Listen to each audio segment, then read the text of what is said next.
êtes sur TOTV Africa, bienvenue à tous dans ce nouveau numéro de Getsingo. La France et le Bénin continuent le renforcement de leur coopération, surtout sur le plan militaire. La France, avec l'appui de l'Union européenne, va bientôt livrer de nouveaux véhicules blindés au Bénin. Il s'agira de 15 véhicules de transport de troupes de type VAB, VTT 4x4. Cette livraison sera pour le renforcement et la modernisation de l'armée béninoise, surtout destinée aux soldats béninois impliqués dans l'opération Mirador, qui a pour objectif de neutraliser les groupes armés opérant le long des frontières nord du Bénin.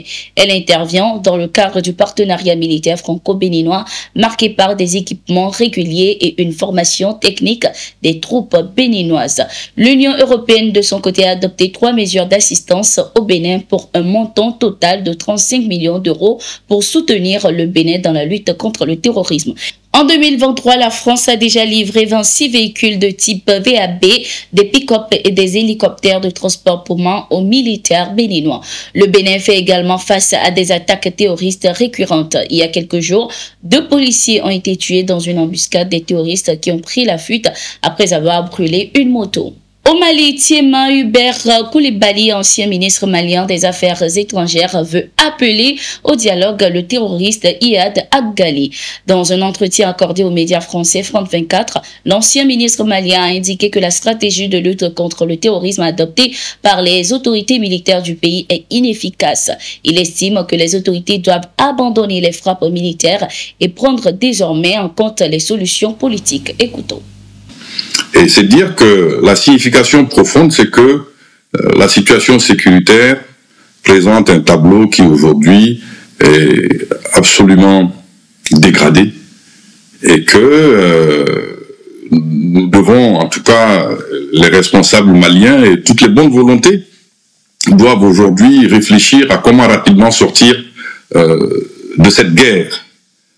Parce que nous ne pouvons pas être permanemment en guerre. Et vous voyez, ceux qui ont laissé leur vie dans cette opération à l'école de gendarmerie, c'est en grande majorité des élèves gendarmes.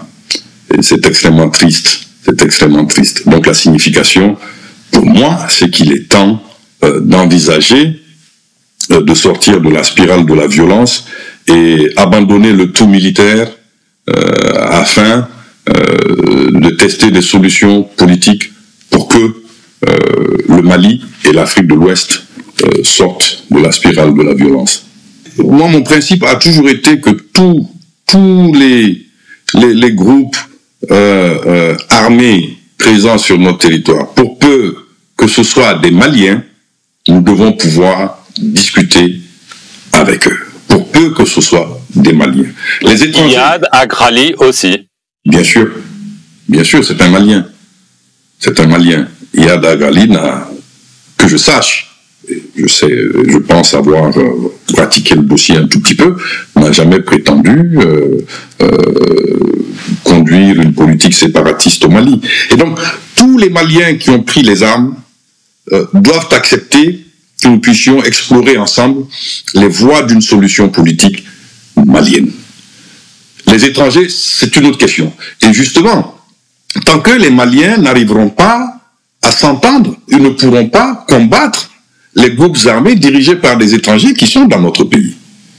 Et donc, moi, je prétends qu'il est nécessaire, feu le président Ibeka, c'est vrai, l'avait dit, et c'était le chemin que nous avions choisi à l'époque, et je persiste à croire, en tant qu'ancien ministre de la Défense, que la solution 100% militaire n'est pas celle qui nous conduira à la paix.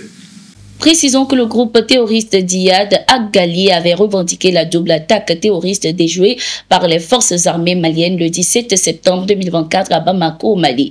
Iyad Aggali est d'ailleurs activement recherché par la Cour pénale internationale CPI pour crimes contre l'humanité pour son rôle dans les crimes commis à Aguelok et Tombouctou entre janvier 2012 et janvier 2013 au début de la guerre du Mali, alors qu'il était le leader du mouvement Ansar Eddine. Lors de son allocution à la 79e Assemblée générale de l'Organisation des Nations Unies, le président sud-africain Cyril Ramaphosa a vivement dénoncé les insuffisances de l'organisation. Il estime que le Conseil de sécurité de l'organisation tel qu'il se présente ne correspond plus aux aspirations mondiales et n'est plus adapté aux nouveaux défis. Nous vivons dans un monde où les menaces et les risques pour la paix et la sécurité internationale sont multiformes, complexes et en constante évolution. Placer le sort de la sécurité mondiale entre les mains de quelques privilégiés, alors que c'est la grande majorité qui supporte le poids de ces menaces, est injuste, inéquitable et insoutenable, a-t-il indiqué. Notons que plusieurs voix s'élèvent depuis des années pour 2 places de membres permanents à l'Afrique au Conseil de sécurité avec droit de veto, mais ces appels ont jusqu'ici été ignorés. Les États-Unis ont de leur côté manifesté leur soutien à cette réclamation des pays africains. Cette question sera de nouveau débattue à cette 79e Assemblée générale de l'ONU qui s'est ouverte ce 22 septembre à New York. Le président togolais Faure Gnassingbé participe également à la 79e Assemblée générale de l'ONU. Pour l'occasion, il a eu une rencontre avec le secrétaire général de l'ONU, Antonio Guterres, ce 23 septembre 2024.